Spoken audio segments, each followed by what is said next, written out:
Hello, welcome to another episode in my Not Your Average Bible Studies. My name is Allie with Amory Speaks. Today is Sunday, October 19th, and 2025. I guess I'll put that in there for future reference. And we are on session 47, I believe. Now I'm wondering if I'm correct. Yes, I am. Sorry about that. I should have came prepared to class, but I'm fitting this in the middle of my day here in between some cleans, and I thought just get down to business before, and I didn't prep myself really. Although I was doing some reading earlier today, before I got my day going this morning, and so that's the prep I had. Anyway, thank you for joining. If it is Sunday for you, thanks so much for your dedicated time on a beautiful day. We are going to pick it up in the middle, or a little past the middle of chapter 24 in Matthew today. These are some of my favorite scenes and lines, and I talked a lot last time, hoping to not talk as much this time, but we'll see what happens, where it takes us, right? Because like I had mentioned even before, and since the start of this Bible study, was the striking similarities both to the current events, the amplification and the volume of sort of socio-political themes and attitudes, energies, shadings of the times being similar to what this world is like today. And also the similarities of my own between the energetic work, the light and shadow work that I have been working on and through, and discerning and developing in my own kind of ways, and led by that internal voice of my own, to see it displayed so beautifully. It just sung so deeply to the tune of God and truth and oneness that I couldn't help but start these Bible studies, something I didn't think I'd ever do, because I'm not a traditional religious person, and in fact a lot of it I don't align with. I'm not trying to jump into their group and start wearing a Girl Scout vest with all the badges, just because I'm doing this Bible study, just because I really appreciate, which I do very much, this New Testament, the Gospels, separately. So far I'm into Luke now, my own readings, on my own time.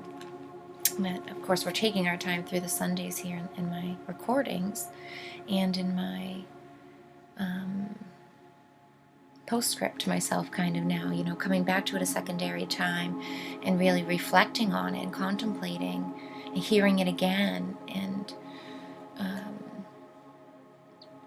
so yeah, it's I'm finding more and more truth and such a connectivity to Jesus and to Christ and the idea of what that, the magnitude of that idea really is honestly what it is. In partnership, of course, with being 100 sessions into Course in Miracles and quite a few months now of work, from that angle, in harmony with my light shadow work and energy alchemy, like I like to refer to it as,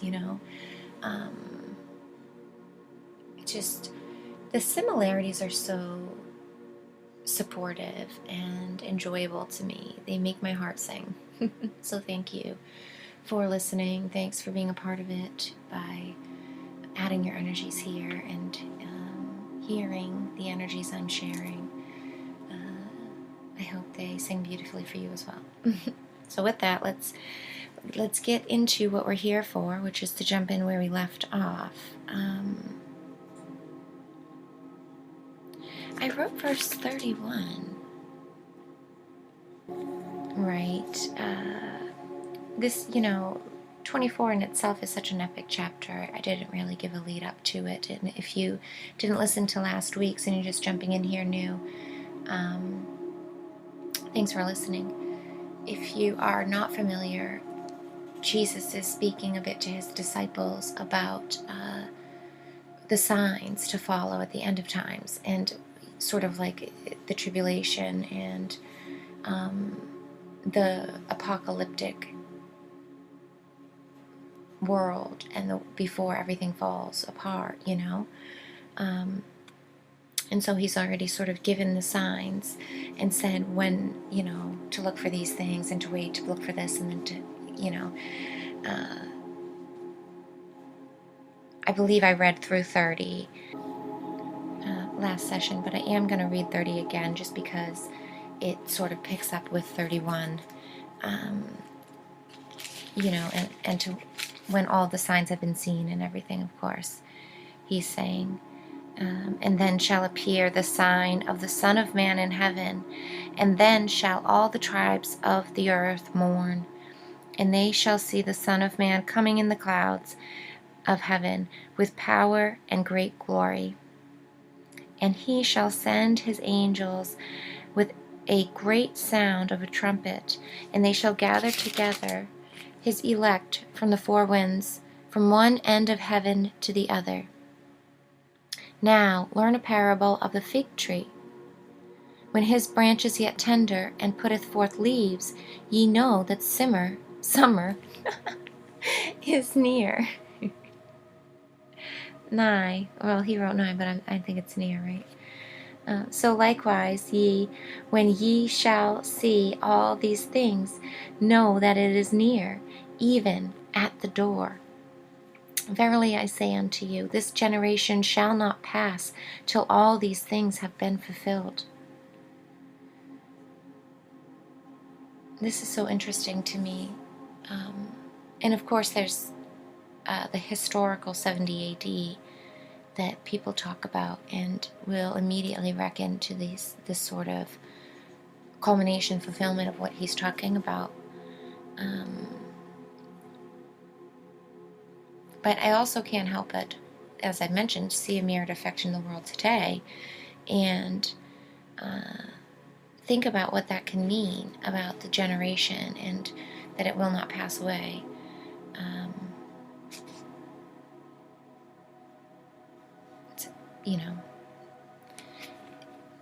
It seems kind of silly to me to think that it all of a sudden it did in like this epic biblical times, and it's over. But then again, they sort of play it off like it is, I don't know. I don't have much of a background to speak too much on it, so I think I'll just shut my mouth on it. be wise and stay quiet.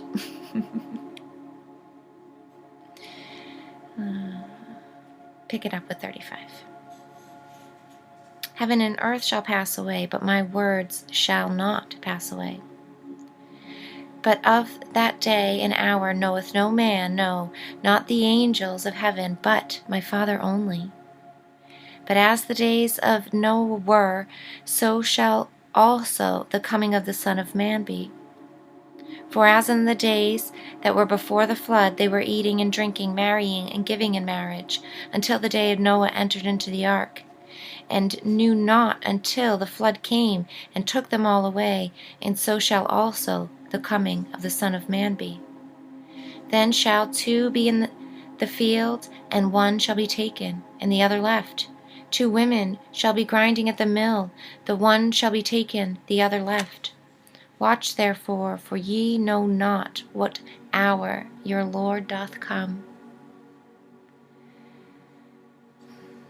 But know this, that if the good man of the house had known in what watch the thief would come, he would have watched and would not have suffered his house to be broken up. And this is like so true, just to myself, just even if we kind of say, okay, even if we are excommunicated from those biblical times, even if for some reason it's not applicable so literally to us, there's still a great tangibility that we can reach out and grab and use, and tools here to know, because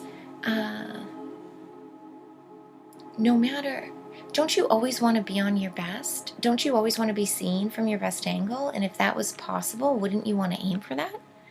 And it doesn't mean perfection. It doesn't have to mean everything's picture perfect or it works out the way your projections believe it should be. In fact, that's kind of opposite of it, right? But that you're listening, that you're fully aware and embodied in each moment, so that each discerning second that passes by, minute by minute, you're in it and you can actually hear and be a part of it to make that best decision that is available, that might be overlooked or not seen or looked by for some kind of other reasons if you're hung up on some kind of extracurriculars, if you don't see the value in it, if you're not on your toes, if you don't see the worth in standing at attention, because your father might come, because the owner of the home might call forth and want to see what you've done with the time you've been given so far. And each person in our lives, we are given a bit of time. We can say, how do you want to be known and seen for in the time you've been given? How do you want it when a light shines on you? Do you want to recoil away and worry and have to push and shove all things to corners? Or do you want to just do the easy organization each day to keep yourself in a good manner, to have things where they're at, in working condition, to the best of your capability and ability? So when it is shined up, when you are come forth and called on, that you do have a bit of mastery, a slight bit of expertise. It doesn't say it has to be perfect. It's what you've made it, though. And to own it as it stands, is much more better than trying to put off something and hide away others, or to just leisurely take it for granted and not even work at it, and then just say, oh, it's cobwebs and a mess in here. I'm sorry, I haven't, but I was given it, so I didn't think I needed to do anything more. And then it's so crazy and absurd to me how we can look at others out there who did the steady work or who put forth their own bit, and those people will charge it with negativity and hate, some kind of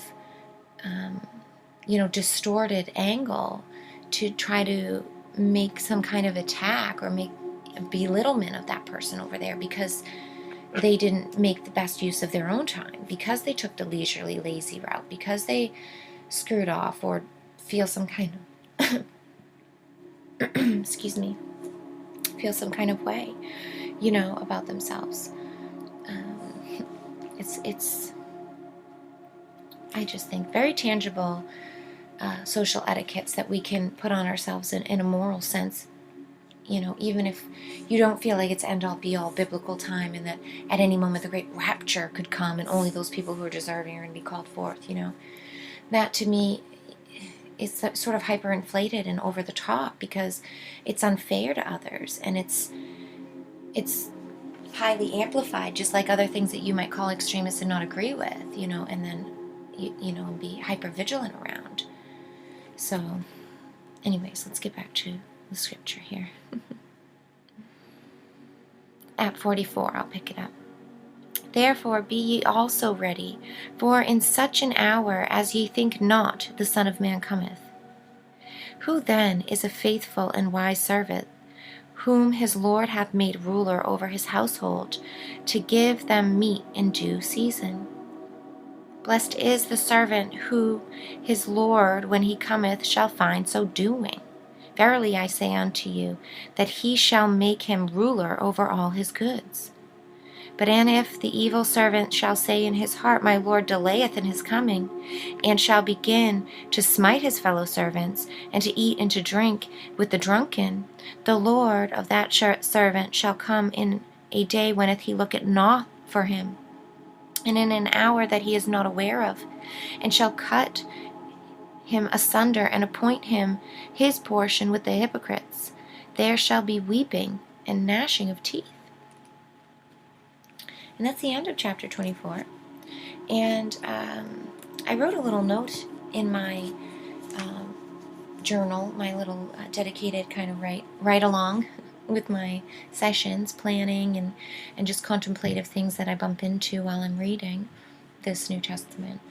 And I had written down here about this I'm going to make a count of it eventually, just for my own, tickle my own fancy. But this quote and phrase, a weeping and gnashing of teeth, it's used quite often.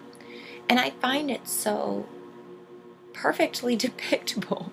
It's such great imagery, and it also calls forth an introspective and contemplative exercise, because it's thinking about weeping. This action of weeping really is different than just crying, or to cry, or, it's this grief, it's this sorrow, it's a hunched over, collapsed heart. It's, it brings forth such imagery, right, that it's tied to such strong emotions. And it's a polar opposite, I feel, except, to the gnashing of the teeth. They are linked together. They are one whole thing, built off of fear. These are emotional aspects of the great fear, or the great shadow, nothingness, basically, that we've built inside ourselves, right? And that we've chosen to, for some reason, explore and work within. But we have this grief-based weeping. We have the gnashing of teeth, which to me is an angry, threatening, defensive, rageful type of emotion that is, did I say aggressive already? It's that lashing out, that anything to cut it off, anything to scare away, anything to hurt, harm, or disbar, and also to showcase the ability to do that. It's a much different stance than weeping. It's not hunched over with a collapsed heart. It's almost like a false inflammation, a blowing up of sorts, and both come, with reckoning. Both come with truth in a sense, and I know them from experience, but I hadn't thought of them together, and to think of them in this aspect together in an energetic sense, to look at the shadow aspects of self, even, within this. And then, because I find Jesus' teachings myself metaphysically to be such a great mirrored metaphor for shadow infestation, and this also mirrors and is a great metaphor for the physical infestations of sickness, parasites, cancers, all of these unwellness that gets harbored inside the body. I think all of them are different dynamic presentations of the same incorrectness, of Satan, of the devil, of evilness, of wrong thinking, of incorrect system alignments, and false laws we've told ourselves that our shadow operates within, and then compresses our beautiful, eternal, healthy, perfect souls down into by choice, unfortunately. But it's not God's choice for us. It's not the whole. It's not the organic truth, the underlying template even. But we have free will to trick ourselves into these, disgusting horror shows. And I believe that that's what's happened, and that's what this confronting these things, whether you call it Satan or parasites or shadow or ego, it's broken aspects of the self, or others. They get representations of many others in our lives, play these roles out for us, and we are a part of the abuse cycles. And but there's such a deep learning that unfortunately just can't happen any other way. So much to say, I think anyone who has children kind of gets that, because there's a way of, you can't, as much as you love your child, if you put them in a bubble, what are we doing there? They never get to experience real life. They never get to have a fall, a bump, a bruise. They never get to learn for themselves. And in fact, it can create boomerang rebound effects that are catastrophic. When we let a child learn that they are capable of learning for themselves, and that the things that we actually deter them from or warn them about are in fact quite dangerous or harmful or could be bad, that it's not just made up fairy tales, they learn to not take things for granted, and to take heavy in gravity things that actually do matter, which is an important skill set. I think many of us have forgotten. But I think it's interesting and beautiful to see the picture displayed in the biblical terms, with even with hellfire, with the devil, with people in possession of demons. Not to say that these things don't happen anymore. I'm just gonna go down and see that. Okay, but that they, aren't as mainstreamy, and also society in itself has a completely different take on it, in my opinion. And so, yeah. But it's cool, and no less true, no less, to me, rightful display, I think. And it helps to create more pixelation and understanding in the ways that it happens today. And so I think I'm going to leave it there. Thank you for joining me here on the Sunday. I've got to get back to real life away from the screens. I hope to really also inspire people to spend more life away from the screens. It's wonderful to also connect through God's source and talk about spiritually aligned truths on the internet. It's wonderful the internet can bring us together to do these things. However, living in organic, natural life and spreading the word, our light and love, our energy in real life is so important. And to spend more time doing it, and to encourage others to do more of that in their own lives, is important. To me, and many people I've been talking to lately have the same urge and notion to get back to realness, communion, communication, community. These things are fundamental for humanity, for us to be well, to be happy. We are a body of oneness. I love this about Course in Miracles, teaches and speaks about the sonship. And Jesus himself spoke in these terminologies, this genealogy and heritage, and we are brothers and sisters, and the father and the mother, and to honor them, right? So I think it's enlivening and beautiful to keep with that language, and to honor that great partnership and relatability of sovereignty, that we all stand on the same sovereign ground.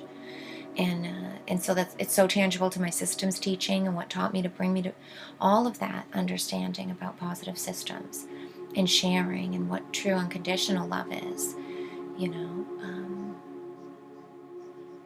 and to have pity for those in that stage of the weeping or the gnashing of teeth, and that didn't, and to learn from it, and to say that forgiveness is available at any time. You stop doing that whenever you choose, right? And rightfully so. You've done it enough. Your punishment's perfect, brother, sister, in Christ. Learn and do good now. Really don't, be well and do not sin again. It's so true. It's such good advice. It's such freeing advice. And no one holds you to it. To really honor that, and to not hold people to the past, is such a beautiful act of love. And so I hope to inspire that as well. Thanks for listening to me this week. Hope to see you next Sunday. Have a beautiful rest of your weekend. And thank you for your contributions to our collective, and for your love and light as well. I really feel it, honor it, and appreciate it. Thank you. Bye for now.